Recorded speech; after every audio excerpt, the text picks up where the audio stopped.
بسم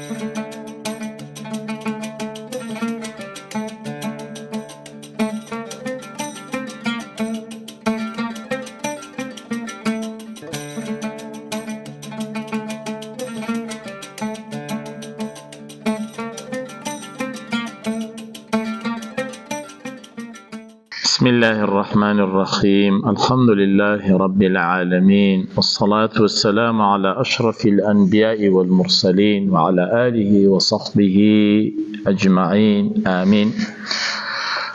لخوي بالا دست پرن خوي گوراتی خیر و خوشی و برکات ارز و اسمان خوي گور بسر همو لاکمان دا بیرجی هرچین خوشی و ناخوشی و بلا و مصیبت و آشوب خوي گور لسر ایم و همو مسلمانان لا بری یا رب العالمین. بپشتیوانی خوي گورا لبرنامه کار دین خدمتان لمانگی رمضانی پیروز دا لگلتان دبین لم برنامه جوانه دا ولم منبرا گرینگه دا لخدمتان داین بوی بتوانین خدمتک با قیامتی خومان و با دنیا و با همولاک بگینین. خواهی گورا عاقبتی همولاک من خیر کا و خواهی گورا اوی دیلین و اوی دیکن لمن قبول کا و بمان قبول بکا یا رب العالمین. برزان علقی یکم برنامه یکم باسی گرینگی وقت دکین لبر اوی ایما خواهی گوره فرصتی پیداین لگرینگترینی مانگا کان لگرینگترینی لحظکانی سال مانگی رمضانی پیروز خواهی گوره او شرفی پیداین پی گشتی نوام بوی ام مانگی رمضانی پیروزا بزانین ایمی مسلمان بهدری ندین بزایع ندین چونکا وقت کان زور گرینگین لتمنی ایمی مروف دا ولنا وقت کان اجدا لنا مانگا کانش دا هندگ مانگی زور تایبت و گرینگ هیا بوی زانایان تشبیهیان کردو مانگی رمضان بکرکانی یعقوب پیغمبر علیه الصلاة والسلام وکو چون دوازده کرکی یعقوب براکانی یوسف و یوسف دوازده کربون بلام هر همویان لاجه سیبر و سای یوسف دا حوان و حسان و ابوبت ستر بو همولایشان و مانگی رمضانی پیروزیش بو تسترک بو هر یازده مانگی که 3 سال که همویان دتوانین بلین ایمی مسلمان وای بکار بینین بتوانین لو یازده مانگی دا اگر هلاو کمو کوریک مان کردوا خواهی گورا قلمی عفو بسر تاوانکان من دا بهین و بگرین و بولای خواب بويا ايمي مسلمان ايمي لوقت دا دروز بوين ولا وقتش دا دقرين او وقتش من همو لسر حسابا خواهي جورا لقرآني بيروز دا فرمي والعصر إن الإنسان لفي خسر إلا الذين آمنوا وعملوا الصالحات وتواصوا بالحق وتواصوا بالصبر. كرترين سورة قرآن بيروز سوين بوقت دقاب الزمان دخوا كبهر سيك تفسيركي كزانايان فرمويانا دشيه سويند با نوجي عصر به ودشكري سويند با همو زمان به همو كاد به ودشكري سويند با زمني پیغمبري خواب صلى الله عليه وسلم ولا همو دا زمني تيدايا واتا ايما ببه زمن ناكري جان بسر بريد چوك جاني ايما لزمن دايا بلام زور گرينگي ايما بزانين او زمنت شون بكار دينين براسي برزان جگي داخا كاتك مانگي رمضان دي خلق خريكي نستنو خريكي خواردنا و خريكي بازار كردنا و بأقال لو او رمضان بسر ما دا دروا زمان رانا وسته وكو چون لما كان اجدانا من زمان اجداوايا زمان دروا بوي گرينگا تو او زمنا با نعمتي خواب زاني ولا رزامان دي خواهي گورا سرفي بكي چونك وكو عزم كردن اما هر دروين و دقرين و بولاي خوا بلام گرينگ اويا لو زمن دا لو كات دا كخواهي گورا بيدامين زانين تيتي دا دكين و چون بكاري دينين. خواهي گورا لقرآن پیروز دا سون با زمن و عمري پیغمبر خوا دخوا لعمرك يعني سوين بتمني تو اي پیغمبر خوا صلى الله عليه وسلم بوي بداخوا ايما زور من بآقاين لزمن بآقاين لوقت او وقت درواه نبايدي ونباران لروجك لروجان لرمضان دا بخبر دين لششلان دا لرجب دا لشعبان دا هيت بآقاين لويكا روجان لعزيزان من لدوستان من لكسوكار من هموي مال آوائی دا كانوا برو لاي خواهي قورة دا قرين دەمرێنەوە بەڵام ئێمە وا دەزانین ئێمە نامرین بۆیە بەڕاستی ئێمەی مسلمان دەبێت زۆر ئاگامان لە وەقت بێ زۆر ئاگامان لە زەمن بێ ئەو زەمەنە بزانین چۆن بەکاردێنین و بزانین ئایا بۆ هەوا و ئارەزوو نەفس و شەهەوات و دنیاویستی بەکاری دێنین یان بۆ ڕەزامەندی خوا و بۆ بەهەشتی نەبراوە بەکاری دێنین ئەوە لە دەستی خۆتدایە بەڕێزان ینی ئیوامان هەیە ڕۆژ بۆ ڕۆژەی هەر خۆ مەشغوڵ دەکا بە لەهو و لەعب و شتی بێکەڵک و غەیبەت و بەڵکو نەک زەمن بەکاربێنێ لە مەساڵحی خۆی بەڵکو زەمن بەکاری دێنێ و لە شتی لەهو و لەعب بەکاری دێنێ بۆیە ابن قيمي جوزي رضا ورحمته خوالي بالدفرميت ينبغي للإنسان أن يعرف شرف زمانه وقدر وقته فلا يضيع منه لحظة في غير قربة ويقدم فيه الأفضل فالأفضل من القول والعمل براسي إنسان دبي نعمتي وقت بزانه نعمتي كاد بزانه بۆیە بەداخەوە ئینسان کە بێ ئاگا لەوەی کەوا ڕۆژ بۆ ڕۆژەی لە حەزەکانی ژیان ڕەحزەکانی تەمەنی هەمووی دەڕوا بەڵام ئەو هەر خەریکی ورجێتی هەر خەریکی حساب و کتاب و پارەزۆریەتی هەر خەریکی شتێکە کە يعلمون ظاهرا من الحياة الدنيا وهم عن الآخرة هم غافلون بێ ئاگا لەوەی کەوا کفنی بۆ حازر کراوە کفنی بۆ درواوە مردوشۆری بۆ ئامادە کراوە ئیسحاف و سیارەی بۆ ئامادە کراوە و قەبری و خەریکە بۆ هەڵدەکەندرێ بەڵام ئەو هەر بەهۆش خۆی نایەتەوە و هەر بێ ئاگایە لەو کات و ساتێکەوە لەسەری دەڕوە بۆیە ئێمەی مسلمان دەبێ بەڕاستی زۆر ئاگادار بین ئەم زەمەنە نیعمەتێکی خوایە لە ڕەزامەندی خوا بەکاری بێنین معازی کوڕی جەبەل ڕەزا و ڕەحمەتی خوا لەبێت سەحابەی پێغەمبەرە عليه الصلاة والسلام دەفەرمێ لا تزول قدم عبد يوم القيامة حتى يسأل عن أربع پێغەمبەری خوا دەفەرمێ عليه الصلاة والسلام ئینسانی مسلمان لە قیامەتدا لاقی لە شوێنی خۆی نابزێدرێن حتا چوار پرسیاری لێ نەکرێ جا دوو لەو چوار پرسیارە واتە لە چواریان دوو نیوەی پرسیارەکان لەسەر تەمەنە وعن عمره وعن شبابه فيما أبلاه وعن عمره فيما أفناه أي إنسان گەنجێتیت لەتصرف کرد و تەمەن لەتصرف کرد چونکە بەڕاستی تەمەن هەم گەنجی تێدایە و هەم پیری تێدایە بۆیە دەبێ بزانین ئەو تەمەنە لەتصرف دەکرێت بۆیە گرینگە ئێمە وا لە دەستپێکی مانگی ڕەمەزان داین گرنگی وەقت بزانین بەڕێزان چەندن ئەوانەی کە پار ڕەمەزان لە مزگەوت لەگەڵت بوون لە دەوام و دائیرە لەگەڵت بوون لە ماڵەوە لەسەر سفرە لەگەڵت بوون لە نووسن لەگەڵت بوون بەڵام ئێستا کۆچ و بارگیان پێچایەوە بەرەو مەنزڵی ئەبەدی گەڕانەوە بەرەو لای خوا ڕۆشتن کە ئێستاش تەمەنا دەکەین تەمەنا دەکرد لەگەڵ تۆ بوونایە ئەوان بەڵام دیارە داری بریابەری نەگرتووە ئەوان گەڕانەوە مەنزڵی خۆیان ئایا تۆی بەڕێزیش هیچ زەمانەتێکت وەرگرتووە لە خوا کە ئەم ڕەمەزانە تەواو دەکەی یان نا یان کە دەگەی بە ڕەمەزانی داهاتوو یان نا نەخێ هیچ زەمانەت نییە بۆیە گرینگە خۆ بۆ ئەو چوار پرسیارە ئامادە بکەی و لەناو ئەوانیشدا دوو لە پرسیارەکان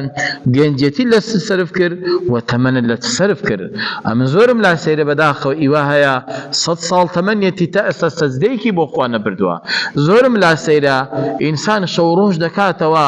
بەڵام زیکرێک بەڵام یادێکی خوا بەڵام ئاەتێکی قورئان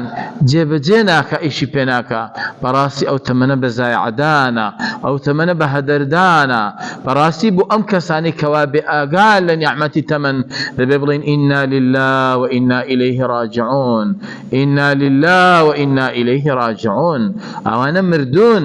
لەبەرەوەی مردوو ئەوە نییە لە قەبرستانەکانە مردوو ئەوەیە لە ناو زیندوستانە لە ناو شار و ئاوەدانیە بەڵام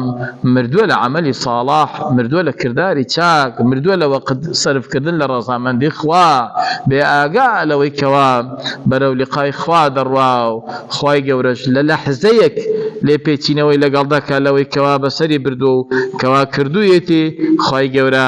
بۆی حساب دەکا و یان لەسەری حساب دەکا بۆی بەڕێزان پێغەمبەری خوا عليه الصلاة والسلام دەفەرمێ نعمتان مغبوب فيهما كثير من الناس الصحة والفراغ دەفەرمێ دوو نیعمەت هەیە ئینسان لێی بێ ئاگایە، ئینسان لێی بێ ئاگایە لەو دوو نیعمەتە، زۆرێک لە ئینسانەکان لێی بێ ئاگان، ئەویش الصحة والفراغ، تەندروست باشی و دەست بە تاڵی. بەڕێزان هەر ئێستا وا ڕەمەزانە، یەکەم ڕۆژی ڕەمەزانتە، بزانە تۆ ئایا لەم ڕەمەزانەدا چەند ختمە قورئان دەکەی، چەند سەڵاوەت لێ دەدەی، چەند سەدەقە دەکەی، چەند سیلەی ڕەحم دەکەی، بەرنامەدانێ. چونکە دینی ئیسلام بە بەرنامەیە، بە تەنزیماتە، ناکرێ هەر ئێوارە چاوت لەسەر ئیفطارکردن و ئەرێ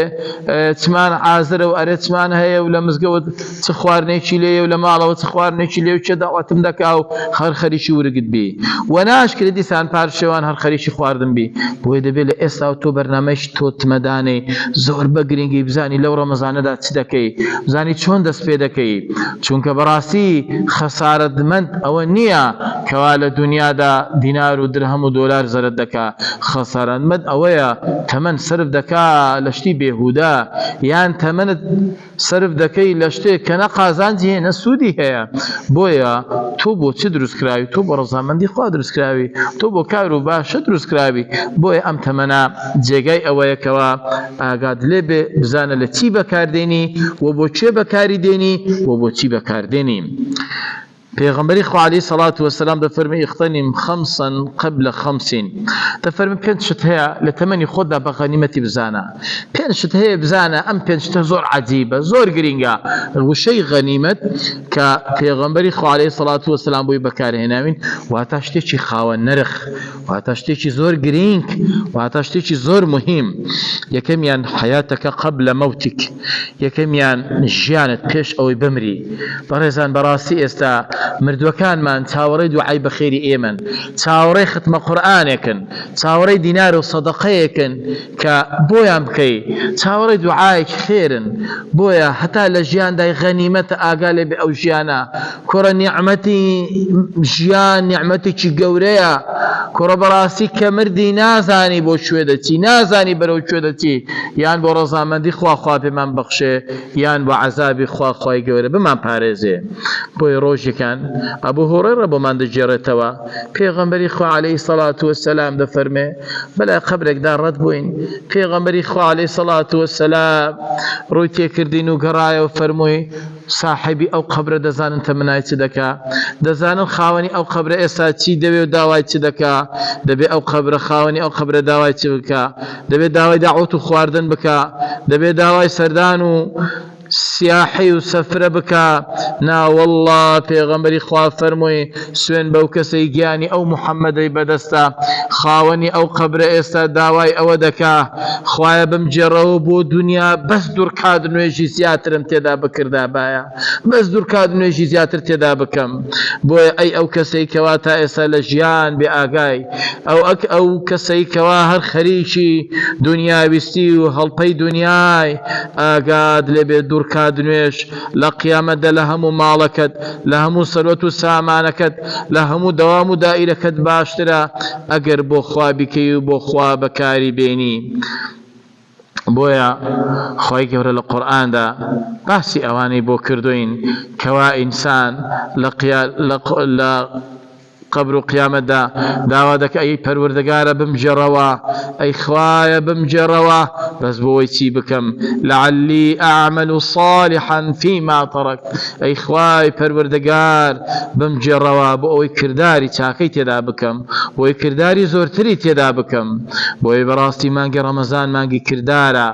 مانگی بە خۆدا هاتنەوەیە، مانگی محاسبەی نەفسە، مانگی خۆ ئامادەکردنە بۆ قبر و قیامەت، مانگی خۆ ئامادەکردنە بۆ لقای خوا، بۆ لقای رسول الله صلى الله عليه وسلم. لعلي أعمل صالحا فيما تركت، أي پروردگار بمجروا بو أوي كوا كرداري چاكي تدا بكم لوي كوا بجمشتوا. كلا إنها كلمة هو قائلها ومن ورائهم برزق إلى يوم يبعثون. نخي بيدنگ با قران ودنية تواو كوتاي بيهات. بۆیە بەڕاستی دەبێ ئێمە خۆمان ئامادە بکەین بۆ ئەو سەفەرەی کەوا هەر هەمومان تووشی دەبین و هەر هەمومان دەبێ بگەڕینەوە بەو سەفەرە و بۆ لای ڕەزامەندی خوا و خوای گەورە بە قسمەتمان بکەم. بۆیە حەیاتەکە قەبلە مەوتێک ژیان نیعمەتێکی خوا لە دەستی نەدەی و پێش ئەوەی بمری توخواوە مەمرە توخواوە مەمرە کەوا شەرمەزار بی کەوا قەردار بی کەوا خەجاڵەتی لای خوا بی چونکە وەڵڵاهی لە لەحزەی یەکەم پێغەمبەری ئەکرەم عەلەیهی سەڵات وەسسەلام دەفەرمێ ئینسان هەر کە دەمرێ لەسەر تاتە شوار دەیشۆن دەفەرمێ دەلاقەیەکی بۆ دەکرێتەوە ڕوحەکەی بەرز دەکرێتەوە بۆ ئاسمان و دەلاقەیەکی بۆ دەکرێتەوە کاتێک کە فنیان کرد و بەرەو دفن دەیبەن لە ناو دار جەنازەدا دەیبەن و دەڕۆن بەرەو گۆڕستان لەم کاتەدا دەلاقەیە کراوەتەوە ئەگەر ئەهلی بەهەشت بێ ئەم دەلاقەیە لە شاشەیەکی گەورەدا هەرچی خۆشی و خۆشگوزەرانیە بەهەشتدا دەیبینێ بە فلیمێکی گەورە بە خۆشێکی گەورە پێی دەڵێن ئەمە شوێنەکەتە ئەو مەقعدەکەتە ئەنجا ئەم ئینسانە پڕبەزار هاوەردەکا و دەڵێ قەدیمونی پێشم بخەن بمگەێن ئەو شوێنە خێرا وەخوای گەورە لەوانەمان بگێڕێ و ئەگەر کەسی خراپەکار بێ دیسان هەر دەلاقەی بۆ دەکرێتەوە تەلەڤیزیۆنەکە و ڤیدۆیەکەی بۆ لە دەدرێتەوە ئەوەی لە دنیا کردوویەتی بەڵام بەعەکسەوە دەڵە قڕم بەسەر ئەی هاوار بۆ کوێم دەبن ئەی هاوار بمجێڕنەوە بەڵام دیارە شتێک لە سەڵاحەتی خوادایە لە دەسەڵاتی خوادایە کەس توانای نییە ئەنجا لەم کاتەدا پێغەمبەری نازارمان صلی الله عليه وسلم دەفەرمێ سوێن بەو کەسەی گیانی محەممەدی بەدەستە هەموو دروستراوەکانی خوا گوێبیستی دەنگی ئەم مردووەن لەوەی کە دەڵێ بمگێنن بە شوێنی خۆم ئەهلی بەهەشتا لەوەی کە دەڵێ بمجێڕنەوە قڕم بەسەر هەموو مەخلوقات گوێی لێیە ئیلا ئەجینە و جنۆکە نەبێ ئەویش تەحمل ناکە تەحملی سەوتەکە ناکە بۆیە خوای گەورە وەکو ڕێزێک سڕی نەهینیەکەی پاراستوین کەس پێی نازانێ لە چاکە و لە خراپە ئیلا خوای گەورە محاسەبەمان لەگەڵ دەکا و يوم تبلى الصرائر لقيامة همشت بدر دكوي ولا جاكي تردا پیغمبري اكرم عليه الصلاة والسلام دفرمي كاتك مروفا كان عزيز كان دنيجن مسلمان كان انسان كان دينيجن لسر غورستان ديخننا او تشالوا اي هاوار واويل بو او جاكي بو او شوينا علي ردا دايد پوشنو بردخن سرسنگي كا بيدلن بیراستنی قبرەکە دەیبیرێزن بەردی دەخەنە سەرسنگی و ئەنجاگەڵی دەخەنە سەرسنگی و مامۆستا ئامۆژگاری دەکا و دوعای بەخێری بۆ دەکا و ئامۆژگاری حاضرین دەکا دوعا بۆ مردووەکە دەکا و لەم کاتەدا کاتێک تەوا دەبن دەگەڕێنەوە ئینسانەکان کاتێک بە پێ ڕێدەکەن بەرەو گەڕانەوە ئەم مردووە لەگەڵ گەڕانەوەی ئەم ئینسانانە گوێبیستی دەنگی نەعەل و پێڵاوی ئەم مرۆڤانەیە کە لەسەر قەبران دەگەڕێنەوە ئەویش دڵێ یا ئەڵڵا بەتەمای لەگەڵ یان بگەڕێتەوە بەڵام سدنەکە بەڵام مەنزڵە ئەبەدیەکە تازە ڕێگەی پێنادا و گەڕاوەتەوە سەر بەرزەکە و سەر لە دەخاتە سەر لەو بەردەدەدا کە لە کورداری پێی دەڵم بەردی ئەلحەد واتە بەردی سەرسنگی بەردی قەبر ئەنجا ئالێرەدا بۆی دەکەوێت چی کردووە بۆیە ئەی مسڵمان حەیاتەک قەبلە مەوتیکە ئەم وەختە غەنیمەتە ئەم ژیانە غەنیمەتە ئاگا لێ بێ ئایا بەخوای دەفرۆشیان بە شەیطان ئایا بە هەوە ئارەزووی خۆتی دەفرۆشیان بەخوای گەورە بۆیە ئین الله اشترى من المؤمنين أنفسهم وأموالهم بأن لهم الجنة أو وقت اللي بسردا نروى إلا رضامندی خوای لێ بەدەست بێنی ئیمامی عومەر ڕەزا و ڕەحمەتی خوای لێ بێت دەفەرمێ ئینسان هەموو ئینسانەکان لە قیامەت پەشیمانن هەموو ئینسانەکان پەشیمان و تەمەنی گەڕانەوە دەکەن گوتیان قوربان چۆن فەرمووی ئەوەی چاکەی کردووە پەشیمانە دڵە خوایە بریا زیاترم بکردا باە ئەوەی خراپەی کردووە دڵێ خوایە پەشیمانم لەو هەڵەو کەم و کوڕێکە کردوم بریانم کردا باە بۆیە پێشەوامان زانا و دانا و قائیدمان عومەری کوڕی خەتاب ڕەزا و ڕەحمەتی خوای لێ بێت دەفەرمێت لە هیچ شتێکی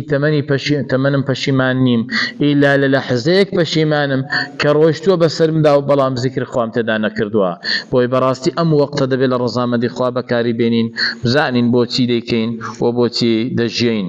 ئەمە پێغەمبەری خوا عەلەیهی سەڵات وەسەلام فەرمووی غەنیمەتە ژیان پێشەوەی بمری و بگەڕێەوە بۆ لای خوا ئەم وەقتە بە غەنیمەت بزانە و ئاگاد لێ بێ و سەرفراز بە لەو دنیاە بۆی بە سەرفرازی بمریم. وەسیحەتەکە قبل سەقەمیکە و دووەمیان لە غەنیمەتدا ساغی پێش ئەوەی نەخۆش بی. بەڕاستی بەڕێزان هەر بە کورتی ئاماژەیەکی پێ دەکەین لەبەر وەقتەکە بەرەو کۆتاییە، بەڵام هەر لە حەدیسەکەدا بۆی دانەبڕین سیحەتەکە قبل سەقەمیکە یان قبل سەقمیکە تەندروست باشی پێشەوەی نەخۆش بی ئاگاد لێ بێ. وفراغەکە قبل شغڵیکە و بەڕاستی کە جەوهەری بەرنامەکەمان ئەم حەڵقەیە لەسەر ئەوەیە مەشغوڵی دەستبەتاڵی پێشەوەی مەشغوڵ بی. بەداخەوە ئێمە کە دەستبەتاڵین خەریکی نووسینین، خەریکی دۆمینەکردنین، خەریکی وەقت بەزایعدانین. وشەبابەکە قبل هەڕەمیک و هەروەها گەنجێتی پێشەوەی پیر ببی. وغیناکە قبل فەقرێک و هەروەها دەوڵەمەندیت پێش ئەوەی فەقیر بی. ئەمە 5 نیعمەتن کە پێغەمبەر صلی الله علیه و سلم دەفەرمێ پێش ئەوەی ئەوانی ترت بەسەر بێن ئاگا لێبێ لە ژیانت پێشەوەی بمری، لە فەقیریت لە دەوڵەمەندیت پێشەوەی فەقیر بی، لە گەنجێتیت پێشەوەی پیر بی، لە دەستبەتاڵیت پێشەوەی مەشغوڵ بی، لە ساغیت پێشەوەی نەخۆش بی. ئاگا لێبێ بۆ خوا بەکاری بێنە بۆی خوای گەورەش لە قیامەتدا جەزا و پاداشت بداتەوە. خوای گەورە عاقبەتی هەموو لایەکمان خێرکە، خوای گەورە سەربەرزی دنیا و قیامەتمان بکە، خوای ئەم سۆکۆیە و بەرنامەش هەر بەردەوام و چاکتر بێ و معینیان بێ. خوای گەورە تاعات و عیبادەتی مانگی ڕەمەزانمان لێ قبول بکەی، خوا لە ڕەمەزان داوامان لێ بکەی کە تۆ لێمان ڕازی بی و شتێک بکەین کە تۆ پێ ڕازی بی و ئەو تەمەنا بکەینە دەزمایەک بۆ ژیانمان و لە قیامەت پێی سەربەرز بین، لە دنیاش پێی خۆشحاڵ بین. ئامین. والسلام علیکم ورحمة الله وبركاته.